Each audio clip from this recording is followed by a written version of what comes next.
The market has been suffering, of course, for the international crisis, but we can still see, even in the crisis time, there is so much construction happening. There are still skyscrapers. The tallest tower in Kuwait is just recently opening now, Al Hamra. There is other towers being built now.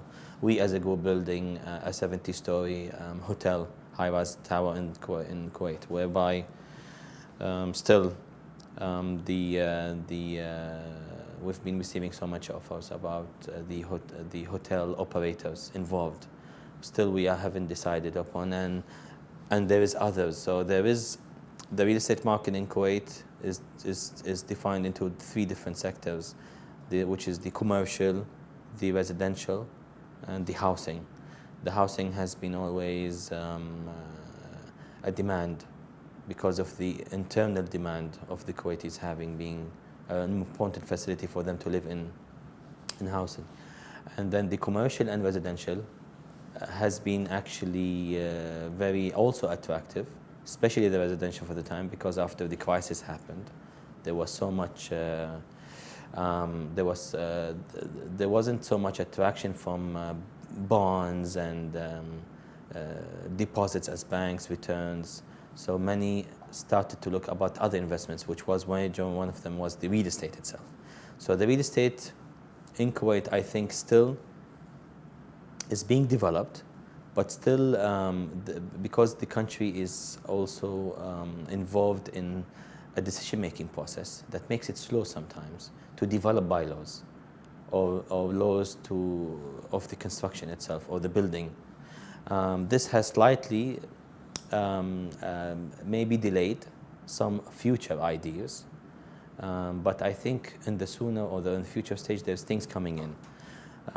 Talking about the downtown itself, we're proud to see so much buildings rising from 40-story up to 60 and 70. And in terms of, I think, the residential part, I think the country sooner, we as private sector, we propose a lot of ideas to the government. But as we said, the process of decision making is very slow in this country. I think the Kuwait has to look and think about seriously how to develop the mega projects, the big size projects. So talk about the big size projects, for example. It has been for more than around 10 years now that Kuwait still discussing and rethinking and evaluating. There was so much projects either tendered from the government, like Failaka Project Island, which we had a strong involvement in, and there was around 40 companies involved from the private sector, all public companies. And whether it was projects that was proposed from the private sector directly to the government, but it took a while for them to find a bylaw that decides how the relation could work out between the private sector and the government sector. And this took ages. It took a lot of years for them to define a bylaw, and they did define a bylaw, but still they didn't take it to the production side. So there's so much things we think has been delayed. I'm optimistic that I believe that it's going to come one day. The only problem that I'm so upset about being delayed a lot, because it has, I mean, when we look just as an example about how much investments of Kuwaitis in other countries. Let's take just an example, I think, like the United Arab Emirates, or maybe specifically Dubai. I think this number was released a few years back, and I'm not sure how big it is now. It was something around more than 10 billion KD. That's like 30 billion US dollars or something. Just the investments of Kuwait is only in the Emirates, and that's a very big number. If you consider part of it being developed in the country Kuwait, how this effect is going to be affecting the real estate market, the stock exchange market itself, everything else, the retail market. So there is so much things. There is so much powers in this country, powers of education, of experience, even history. When we did the design of Failak, I remember, we found so much history laying inside the Failak Island, where it goes back to the ages of the 17th century and the 16th century. I mean, there is a lot to be done.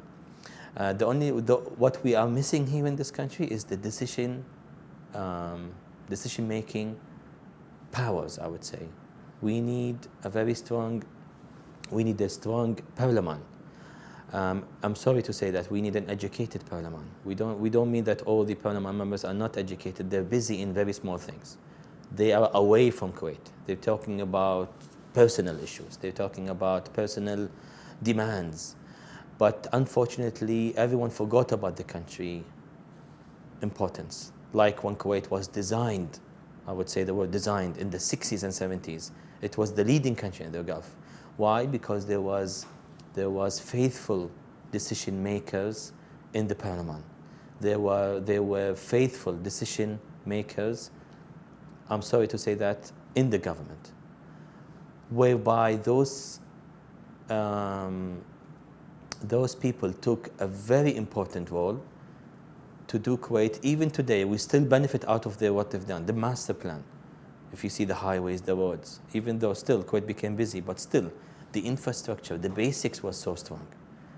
The master plan, the bylaws for the construction, yes, it had to be changed to involve high skyscraper like 100 stories, which we as a private sector had to convince the government to do it. It wasn't the vice versa. So government has been very slow in the active involvement of getting things to the, development, being a country leading to compete with others. So I'm still optimistic. I think the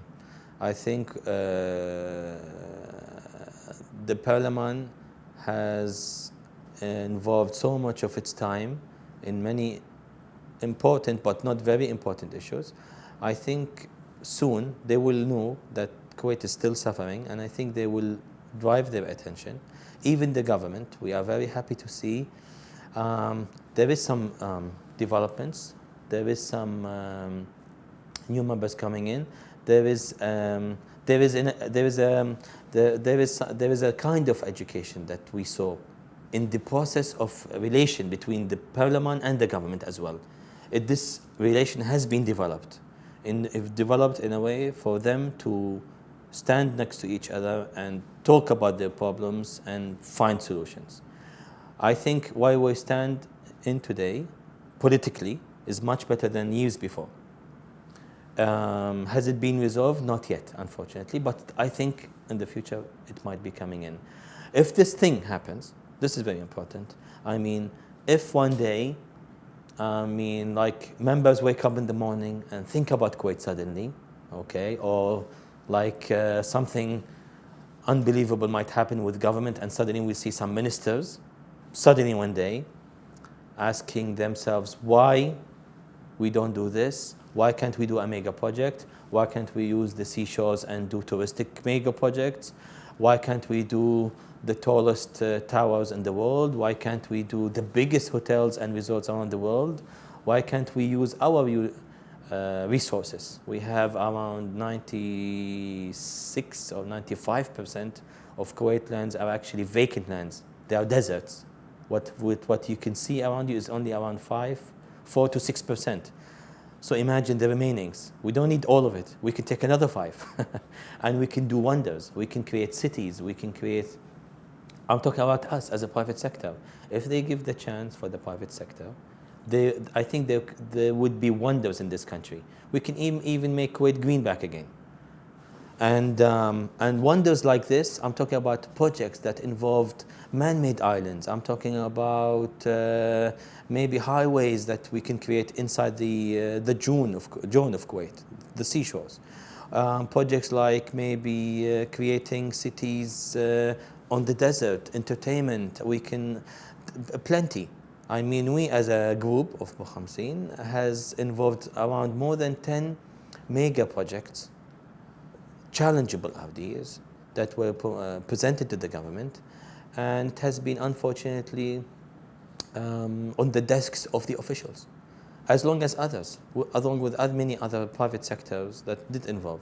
And those projects are big enough to attract investors, to attract many, I would say, create jobs and opportunities. And they could even reduce foreign spendings. I mean, every occasion that we have in the country, you could see like countries almost became vacant. Why? Because everybody else just left the country. They're either somewhere in Europe or somewhere around the Gulf. I mean, even those spendings, we could utilize a big part of it, and we can have it being spent internally in Kuwait, whereby this could create the dynamic,